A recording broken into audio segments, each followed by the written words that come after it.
Hello and welcome back to the Throwing Strikes podcast. Well, this is a segment. We've done 6 or 7. I think we've done 6 already of Throwing Strikes podcast, but this is going to be a new segment called the Media Spotlight. And today we got our friend who is a contributor for Prep to Prep, covering high school sports, and also a freelancer for the San Francisco Chronicle and San Francisco Examiner, Ethan Kassel. Ethan, how you doing? Not bad, all things considered. At this point, kind of used to the kind of weird realm we're currently in, trying to fill the void as best we can, and then hopefully be back in stadium on a daily basis as soon as possible. Exactly. And I got to ask you this. How many times do you hear your last name pronounced Kassel? It happened so much that I put it in my Twitter bio. Yeah, because for the longest time, I thought your last name was Kassel. And then you put it in your Twitter bio, and I looked at it one day, and I'm like, oh my gosh, I've been saying his name. Thank God I didn't come up and say it to his face, because that would have been bad. Oh no, it's okay. It happened so much, but it's pronounced Matt Castle, the QB. If Yeah. if you remember that name at all. Yeah. So yeah, you mentioned all this free time that we have due to the COVID-19 pandemic, and we find ourselves picking up new hobbies. I've been playing a lot of out of the park baseball. I've been eating. So what have you been doing to keep busy during this time? And any new hobbies? Just some of your activities that you've been doing? Well, finally got around to watching the sitcom The League, which is brilliant. Highly recommend it to anybody, not just for the football stuff, but it's just a really brilliant show altogether. The main creators for it had a role in Seinfeld, and just really funny, messed up, dirty show with a lot of great references that came out of it. Things that I didn't realize, like phrases that people use commonly that originated in this show. Other than that, I don't have any of the more up-to-date consoles, so I'm not playing like MLB The Show. However, still play NCAA 14 because it's the most recent college football game. Playing that on the Xbox 360. Been going deep into my dynasty mode with that, and then trying to experiment a little with live streaming and stuff and getting podcasts started.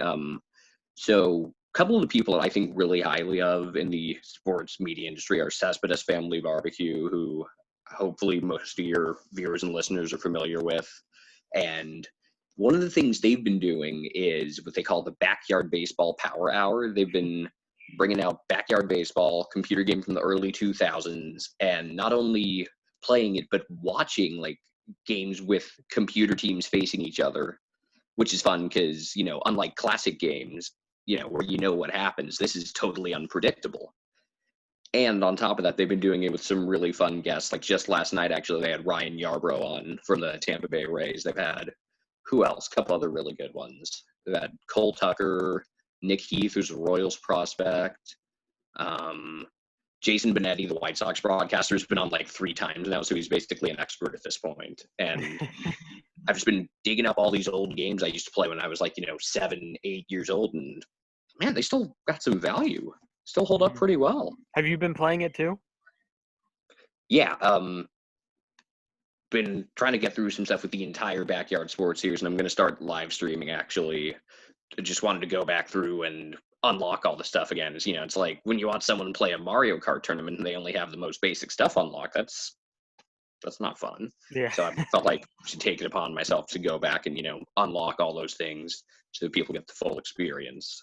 And I mean, it's these games still hold up almost 2 full decades later with the mix of, they've got, created characters within the Backyard universe, but also, professionals who are, designed to be, kids, such as on Backyard Baseball, Frank Thomas, Ken Griffey Jr., Barry Bonds. So it's fun.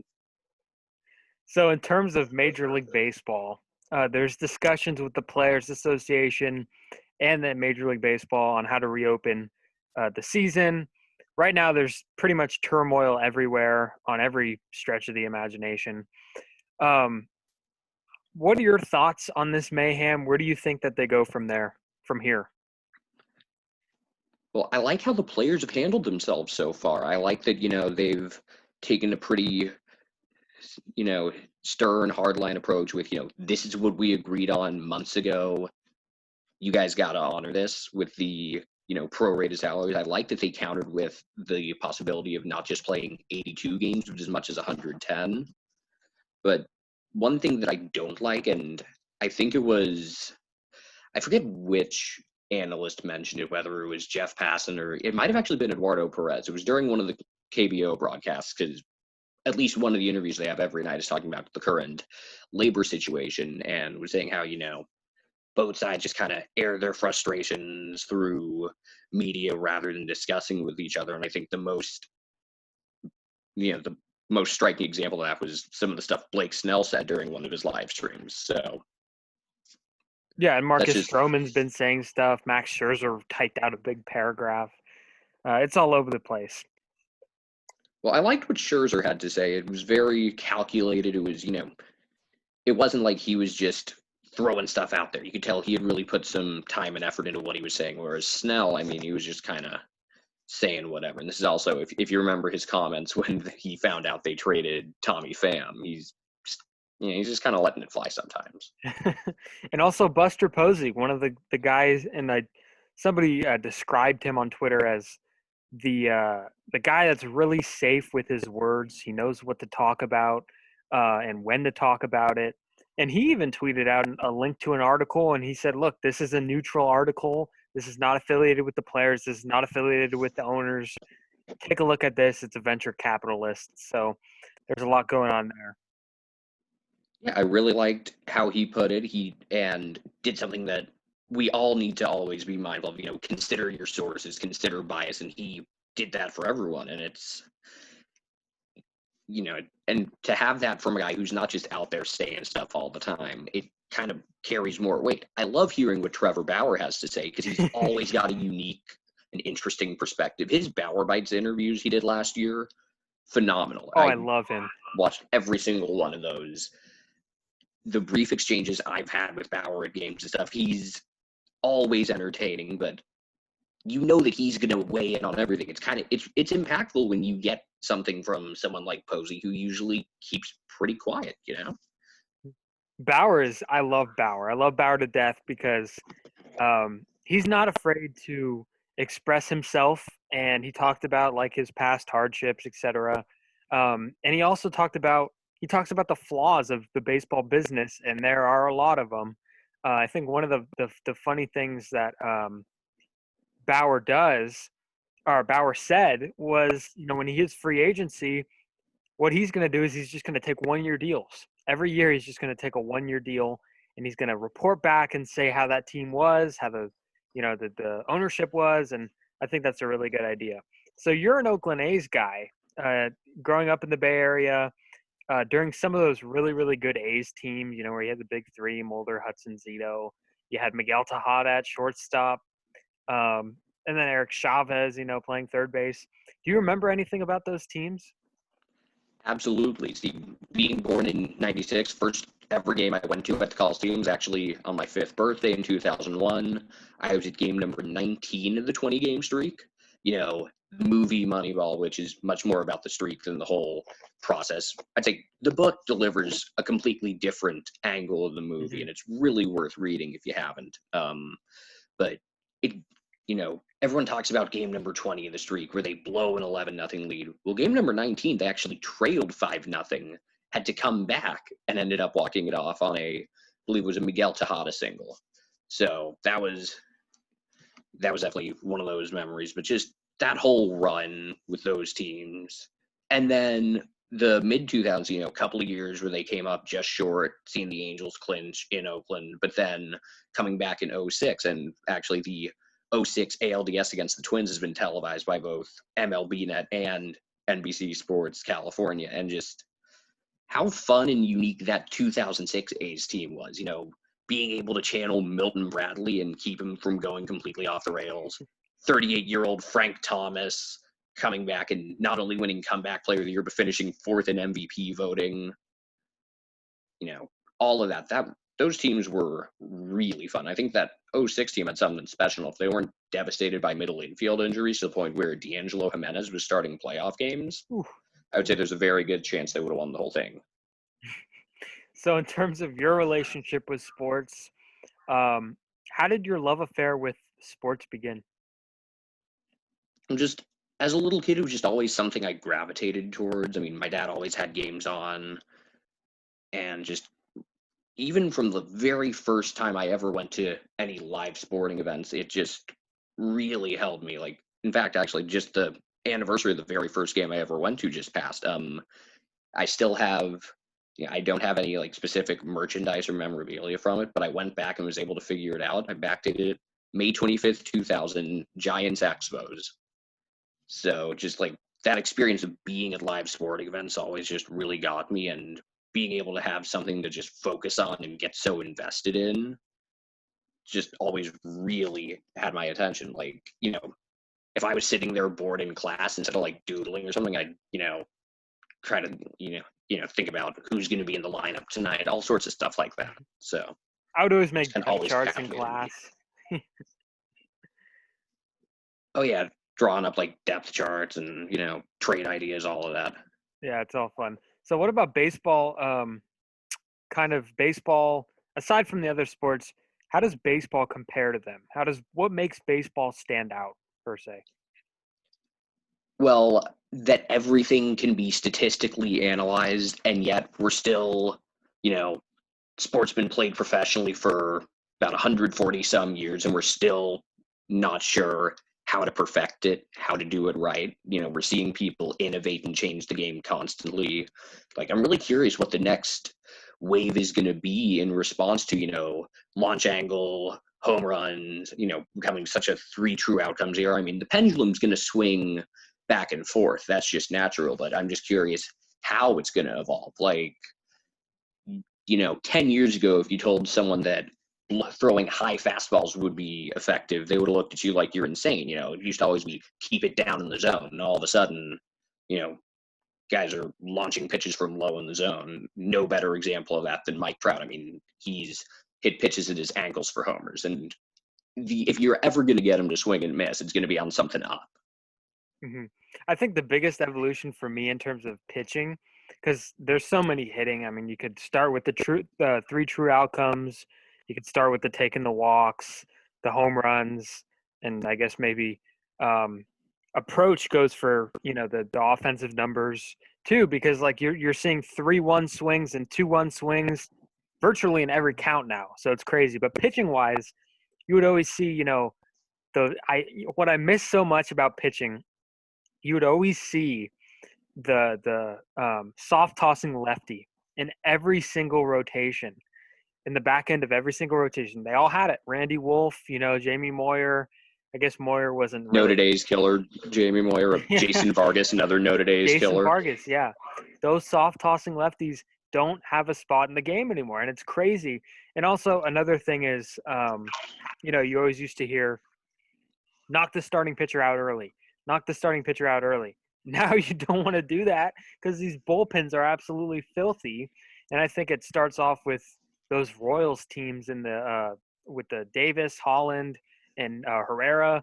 They kind of started it off with, hey, this is your role, this is your inning. And now it's just the matchups and everything. It's just crazy. I think Terry Francona changed the game with the way he used Andrew Miller in 2016. I mean, you Oh, go yeah. back now and you watch a game from 10 years ago, you see, closer comes in the ninth inning, and if the game's still tied, he might pitch the 10th. Whereas now, it's, there's been this evolution of leverage situations, and boy, assuming if we can get a season in this year, very curious to see how, you assume they'd be in the rotation, but if special circumstances call for it, how guys like Jesus Luzardo and AJ Puck would be deployed. Yeah, absolutely. Luzardo got some time out of the bullpen, obviously, last year. Did he make any starts? I don't. I think every appearance he made was in relief. He did have a couple of like 3 innings, but I don't think any of them were technically starts. Hmm. And the same would go for Puck. I don't think either of them technically made a start. Yeah, but they're both gonna be dominant. Now, you as a Yes, journalist, and go on, go for it. yeah, they're both going to be starters. Just had there been a deep playoff run last year, which would have happened in a universe where they didn't line up with Charlie Morton, but that's a different story. It would have been awfully fun to watch just how those guys would have come in, not just to have one of them, but to have both. Hmm. No doubt.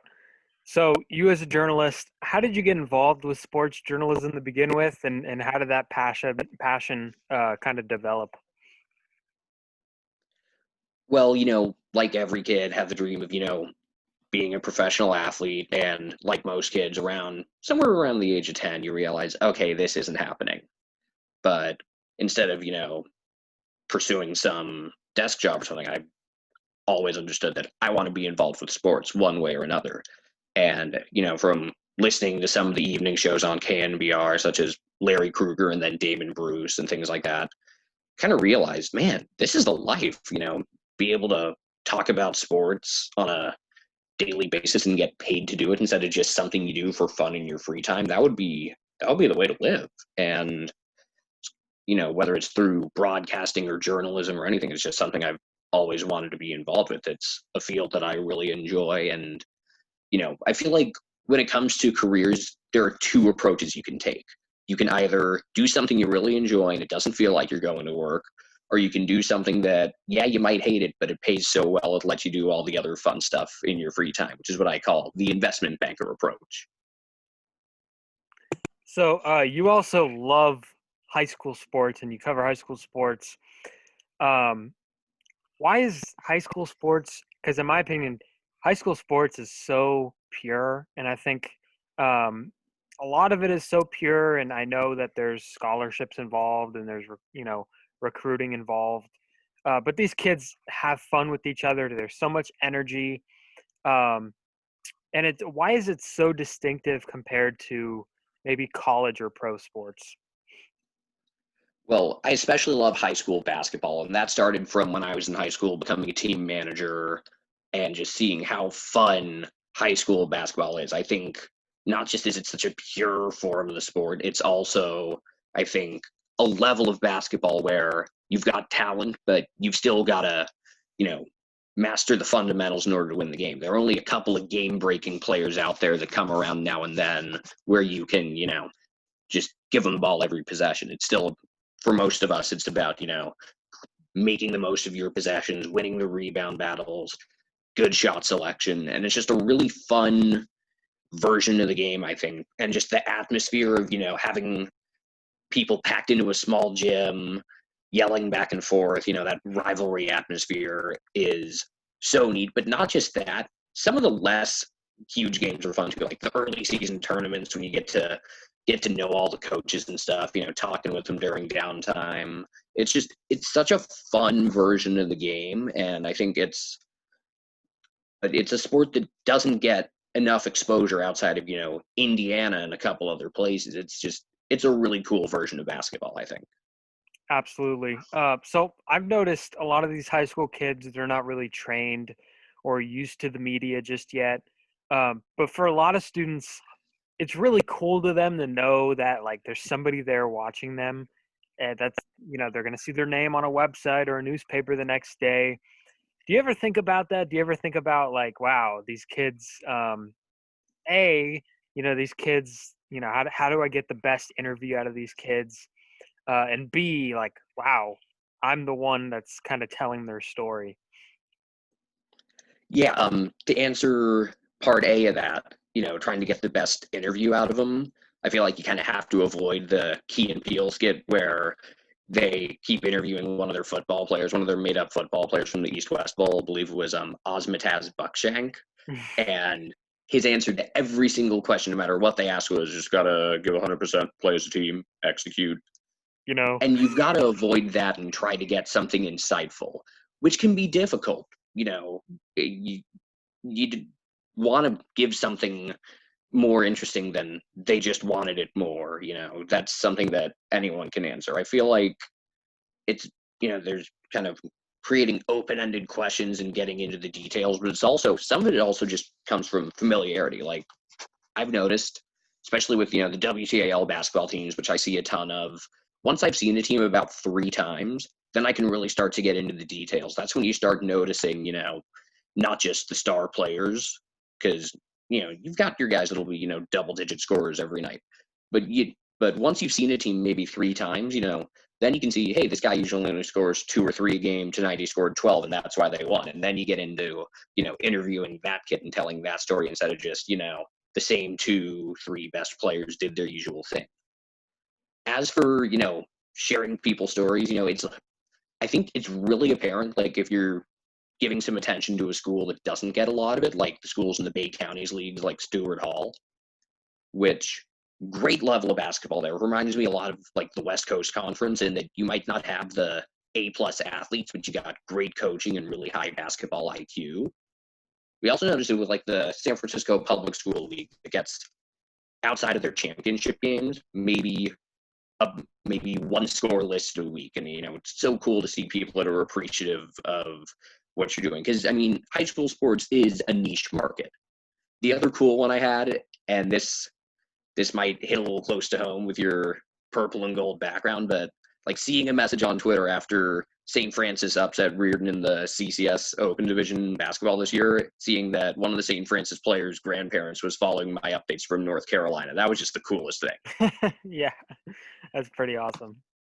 So I've seen you go from game to game, sometimes driving really like far distance in between.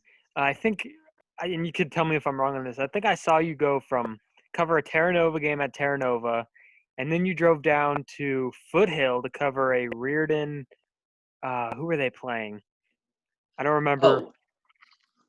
That day, I think that day was, if I could connect the dots here, and I could pull it up because I got a list of all the games I've done, but I know that that day was just a lot of circumstances kind of lining up. I know that was a day where I had like an afternoon game plus a late game. I believe it was probably at SHP. If there's an afternoon game, it's usually at one of the Atherton schools. So I'm pulling this up just because I want to get the details right. But I believe it would have been SHP at home against Terra Nova. And then the plan from there was to go to the Los Gatos Wilcox game, where Prep to Prep also had a student reporter, and he turned into a blowout. And I was flipping through my phone, looking at the other scores, and realized that Reardon and Mitty were locked in a surprisingly close game over at Foothill. And I thought, you know what? We've got another reporter here. Let's go see what happens. And ended up being a really interesting game. Unfortunately, pretty bad injury in that one kind of became the main story, but it was an entertaining game and it was worth the trek. Let me see here if that is the game it was. Yes. But just as it turned out, since Wilcox was rolling and we had another reporter there, I was able to do that. Because I got to say, it's a really frustrating feeling when you pick a game, it ends up being a blowout, and as you're scrolling through other scores, you realize you missed an absolute thriller. Like a couple years ago, doing the Burlingame Carlmont CCS football championship, because I thought to myself, all right, yes, Valley Christian and St. Francis are really good teams, but they play so conservative against each other. The first meeting was 7-3. It's going to be the same thing here. What do you know? They went double overtime. So, describe kind of like you driving back and forth. Is it like a hassle sometimes? Getting home late. What's that like? Well, I'm not a morning person to begin with, so that part doesn't bug me. It's as long as traffic's not an issue, and some of this also comes from doing Uber and Lyft on the side, just to pad the wall a little. But when traffic's not an issue, I don't mind any drive, honestly. When traffic's an issue, I will complain nonstop. Like the amount of time it took to get to the Open Division semifinals down at Independence was insane. It took Vitas Mazeka from the Bay Area News Group 2 hours to get from San Carlos down to San Jose, if that gives you any idea. My goodness. But if traffic's not an issue, I seriously don't mind. And, if I know traffic is going to be an issue, I can set it up in advance. Like if I'm doing a football game down in the Salinas area, because they love high school football in Salinas, especially at Salinas High, but all the schools. They're like, I'll make a day out of driving down Highway 1, stop off in Santa Cruz. Other than that, like going out to St. Pat's and Vallejo, just got to make sure to allow time for traffic. But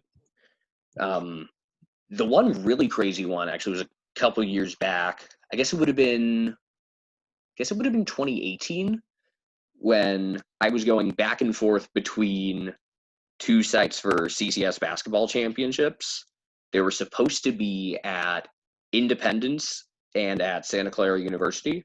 Why couldn't have been Santa Clara University and Santa Clara High is beyond me, but not only did that happen, and I'm doing stuff for the Examiner and Prep to Prep, plus a freelance article for the San Mateo Daily Journal, since they were stretched in with basketball and soccer championships all happening at once. Then it gets even better.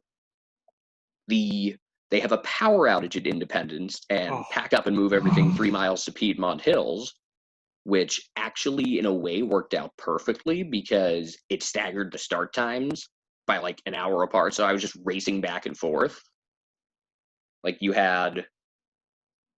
I ended up catching at least the tail end of the games I didn't expect to see and was able to grab quotes and stuff, plus see, the games I needed to in their entirety. And then the final act of the night, end up pulling back up at Piedmont Hills as Reardon's pulling off a crazy 12-point comeback against Monterey with James Chun and Jelani leading the way. So that was exhausting, but otherwise it's fun. Plus, high school basketball games are generally pretty quick. That's why, if people ever ask why you're able to see so many, I mean, at most they're usually an hour and a half, barring crazy circumstances. So you've seen a lot of high school and college athletes come and go. And I was wondering, what are some of the most maybe electric players you've covered, some of the most unique, some of the best? What is your Mount Rushmore there? Aaron Gordon's by far and away number one. I was a year younger than him. We were actually, my junior year, when we ended up winning the Division III CCS championship at Burlingame, we were in consideration for the open division. They gave the spot to SoCal, and SoCal actually nearly upset Mitty, but we nearly had the opportunity to go up against Aaron Gordon, which would have been awesome. Winning our first ever section championship was also awesome, but just going to any Aaron Gordon game it's an experience. You would see lines outside. They would be turning away people at the doors. The student section, the opposing school is yelling at him all game, doing everything they can to rattle him. Opposing coaches trying to tell the refs, hey, watch for him to throw elbows and stuff.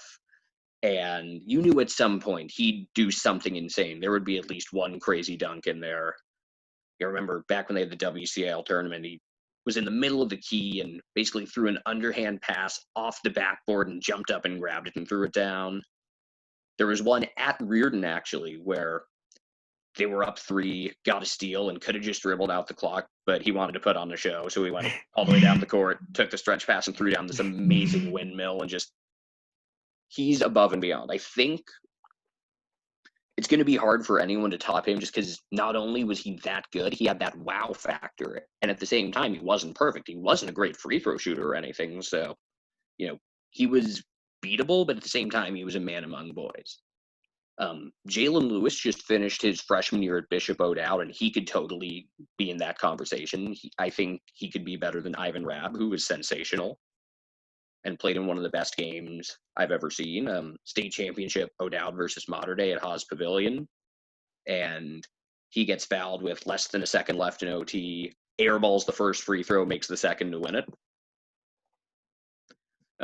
I'm biased here, but obviously love Frankie Ferrari, being a Burlingame and USF guy, knowing him personally. He was one of the more fun players, but also the entire group of seniors at Burlingame the year I was a freshman, no D1 basketball players, but you had guys that were just really good high school players, 6'3", 6'4", big rebounders, and one of them, Zach Groats, ended up bouncing around a bunch of colleges as a pitcher, and now he's with the Seattle Mariners in their bullpen. Wow. So you studied media at University of San Francisco. So first perspective, maybe students that might want to take their studies there. What kind of program do they have when it comes to media? Well, media studies, it's a little broader than, a traditional broadcast journalism program you'd get, say, in Arizona State or Syracuse, which are kind of seen as, the more conventional method there. But what's neat about media studies at USF is it's a little broader, so you're able to kind of personalize it and do what you want with it. Like a lot of the people that were taking it or in similar classes that I was were doing it more geared towards narrative film or, for like social activism film stuff. But there's a lot of room to kind of individualize it and do what you want with it. I will say learning some of the technical skills with the camera was just really time consuming and difficult. Gives me a lot of appreciation for that. The other cool thing was just examining like all the theoretical stuff and some of the trends in pop culture and things like that. Like that the idea of, high culture versus low culture is totally outdated, and, how things like keeping up with the Kardashians can actually be tied into college curriculum and things like that. I love The other thing that I loved about USF was I never had an issue with getting a class I needed or an advisor, never got stuck with, an 8 a.m. class. I actually came in with a bunch of credits from high school, and within a 10-minute meeting with my advisor, laid out, all right, you're very close to having a whole year of credits. Take one of these general classes in the summer. We're going to do this class this year instead of the next year, and boom, this is your plan to be done in 3 years instead of 4. Socially, it's a little different for better and for worse. Like, it's great that you get the hands-on stuff with living in a big city. Like, you go to most college towns, and I mean, it's 2 a.m. and you're hungry. You got Jack in the Box and Taco Bell. From USF, you're walking distance from Mel's and Escape from New York. Plus, there's also the, my bus didn't show up. I'm in the Mission after getting a burrito. What do I do? And just like hands-on experience like that, that's so useful. One thing that was a little bit frustrating for me was that very few of the students cared about the athletic department outside of the other, student athletes supporting other teams. That was definitely a drag. But, it's not your conventional college experience by any means, but it's a neat one that you can definitely take a lot out of. So you've also had freelance gigs with the San Francisco Chronicle, the Examiner. Describe what you've done with, some of those two publications. Aside from, some of the high school coverage, some of that's ranged from, actually, my very first stuff was with the Chronicle, just, basically being a stringer for Mitch Stevens.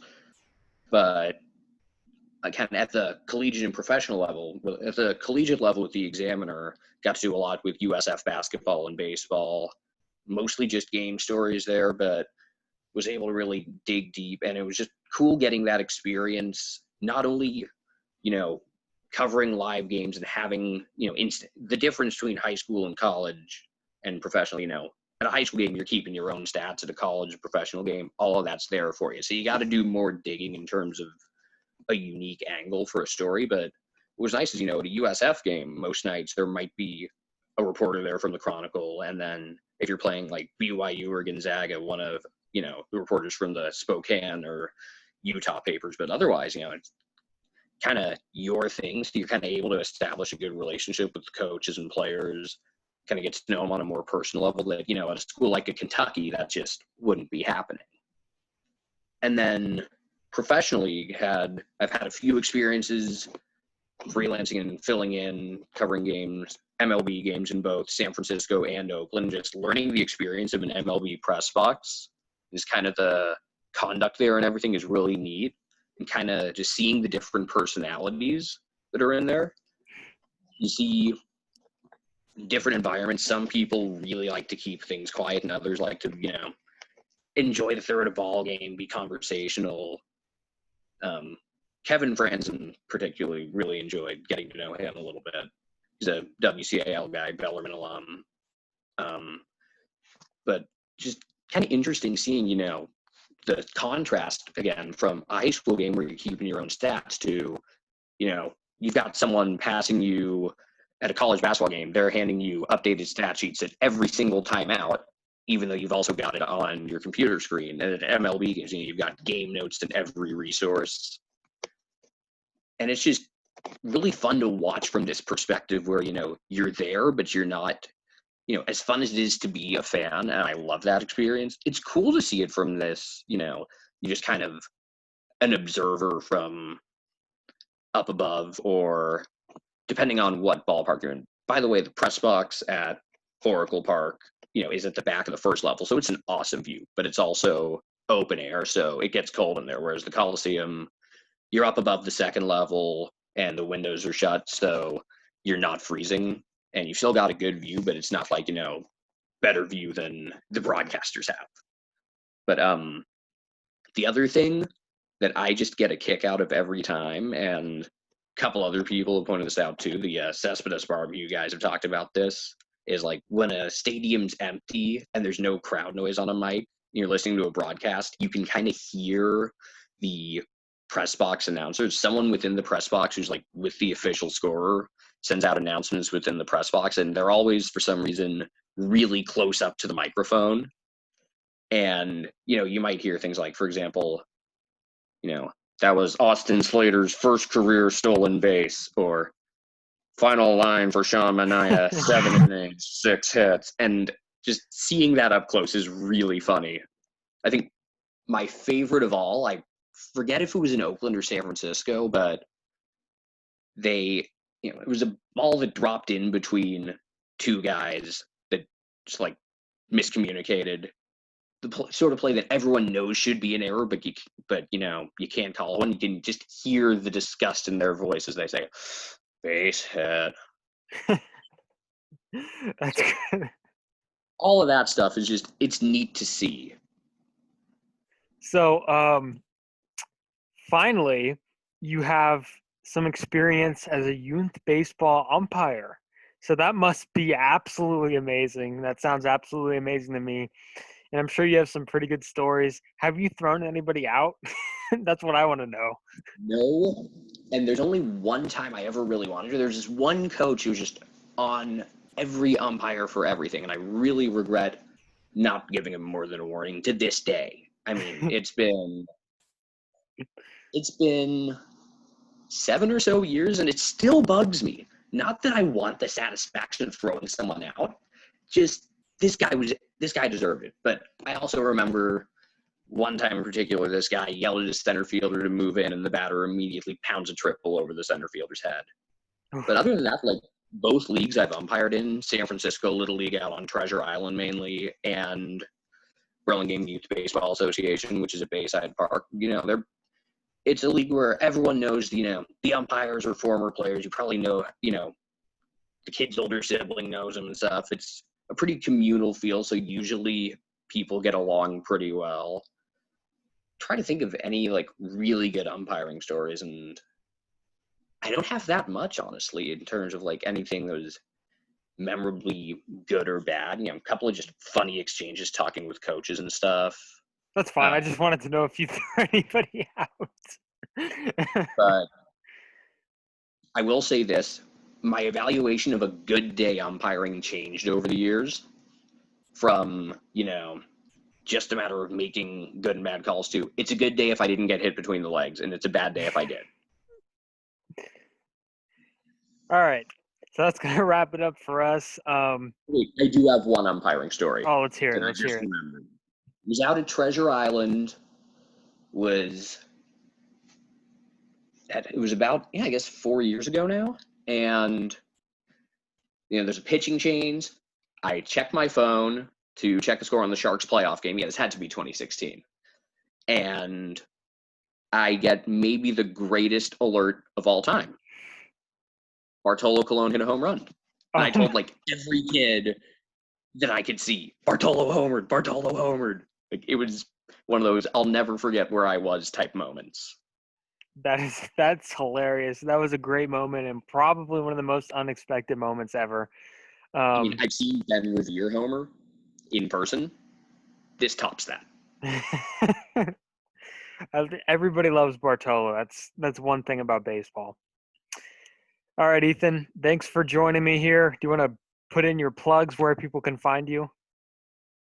Yeah, just on Twitter, Kassel Media, KASSELMEDIA, and then prep2prep.com. That's the word prep, the number 2, and the word prep again. And our CCS basketball awards should be running in the next week. So for all the Reardon folks tuning in that have been waiting to see those come out, they will be out very soon. They're finishing off North Coast section soccer, and then we're on the clock. Awesome. Sounds good. Thank you for joining me. Thank you for Thanks a listening. lot for having me.